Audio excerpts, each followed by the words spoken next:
नमस्कार दोस्तों, मैं निशा गुप्ता आपके साथ आज फिर डेल कार्नेगी की how to win friends and influence people के आगे की स्टोरी लेके। और ये जो अब चैप्टर चालू होने वाला है ये है चैप्टर 4। और इस चैप्टर 4 को डेल कार्नेगी ने 6 भाग में विभाजित किया है। और ये 6 भाग हैं कि आप कौन से वो 6 तरीके हैं जिनसे आप किसी को इम्प्रेस कर सकते हैं, किसी का दिल जीत सकते हैं। तो जो पहला तरीका उन्होंने बताया है वो है कि हम सभी को अच्छा लगता है कि लोग हमें पसंद करें और हमारी इच्छा भी यही रहती है। तो जो डेल कार्नेगी हैं उन्होंने जो पहला तरीका बताया है वो यह है कि लोगों में सच्ची दिलचस्पी दिखाएं। जी हाँ, लोगों में सच्ची दिलचस्पी दिखाएं।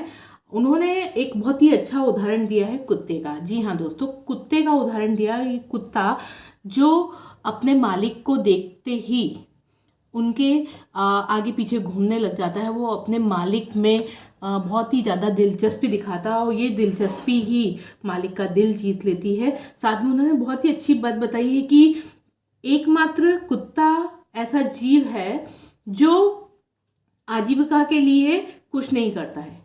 इट मीन्स जैसे गाय है तो गाय को दूध देना पड़ता है, मुर्गी है तो उसको अंडे देने पड़ते हैं, तोता है तो तोते को आवाज़ देना पड़ती है।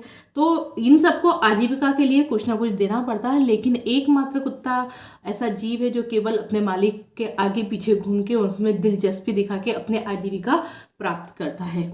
और जैसा कि हम जानते हैं कि हम दिन भर में कांच के सामने खड़े होकर अपने आप को निहारते, क्योंकि प्रत्येक व्यक्ति की टेंडेंसी होती है कि उसको अपने आप में ही इंटरेस्ट होता है। तो हम कांच के सामने बार बार अपने आप को निहारते हैं। फ़ोटो का एल्बम यदि देख रहे हैं, किसी के मोबाइल में फ़ोटो देख रहे हैं, तो सबसे पहले अपने आप को सर्च करते हैं कि बता भाई मैं कैसा दिख रहा हूँ। वीडियो में अपने आप को सर्च करते हैं कि मैंने कौन सी एक्टिविटी की है। तो जो एक मनोवैज्ञानिक है उन्होंने ये बात बोली है कि जो इंसान होता है वो दूसरे में दिलचस्पी नहीं दिखाता है, वो अपने स्वयं में दिलचस्पी दिखाता है। तो इन्होंने एक बहुत ही अच्छी बात बोली है कि यदि आप किसी भी प्रोफेशन से हो, चाहे दुकानदार हो, चाहे शिक्षक हो या सेलिब्रिटी हो, किसी भी व्हाट एवर प्रोफेशन से आप हो, आपको अपने क्लाइंट पे इंटरेस्ट दिखाना पड़ेगा। यदि आप एक लेखक हैं तो ओबियसली आपको अपने पाठकों का ध्यान रखना पड़ेगा। आप अपने अगर शिक्षक हैं तो आपको अपने विद्यार्थियों में दिलचस्पी दिखानी होगी। तो यही दिलचस्पी है जो आपको आगे बढ़ा सकती है और सफलता के रास्ते पर और मजबूत खड़ा कर सकती है। दूसरा जो चैप्टर इसमें बताया है, जो दूसरी क्वालिटी बताई है वो है मुस्कुराने की। जी हाँ दोस्तों, मुस्कुराइए क्योंकि आप कैमरे की नज़र में है। तो ये कैमरा क्या है भाई? इसका मतलब ये है कि हर व्यक्ति को मुस्कुराता हुआ चेहरा अच्छा लगता है। आप यदि किसी से मिलते हैं और वो यदि आपको स्माइल नहीं देता है तो आप उसमें इंटरेस्ट कम दिखाते हैं। तो जो दूसरी बात बताई है वो यह है कि आपको हमेशा मुस्कुराते हुए रहना है।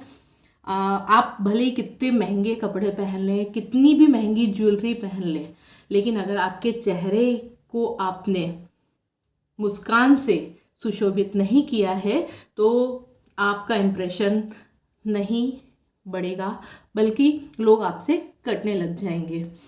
कुत्ता जो होता है वो मुस्कुरा तो नहीं सकता, लेकिन अपने मालिक को देख के कितना खुश होता है, कितना आगे पीछे घूमता है, और यही बात उसके मालिक को बहुत पसंद आती है। यदि आप अपना चेहरा मुस्कुराता हुआ रखते हैं तो यकीन मानिए आपकी कीमत बहुत बढ़ जाती है। और इसके पीछे कारण है कि आजकल सभी कंपनीज़ में, सभी प्रोफेशन में जो रिसेप्शनिस्ट होती हैं वो ऐसी ही अपॉइंट की जाती है जिनका चेहरा हमेशा मुस्कुराता हुआ होता है। तो और एक और बात की, जब भी आप फ़ोन पे बात करें, आपने भी नोटिस की होगी कि यदि आप फ़ोन पे बात करते हैं और आप उसको मुस्कुराते हुए बात कर रहे हैं तो वो जो शब्द हैं उन शब्दों में आपकी मुस्कुराहट रहती है। यदि आप चाहते हैं लोग आपसे मिलते समय खुश हों तो ये आपका भी दायित्व है कि जब आपसे मिलें तो आप भी उनको मुस्कुराते हुए चेहरे के साथ मिलें।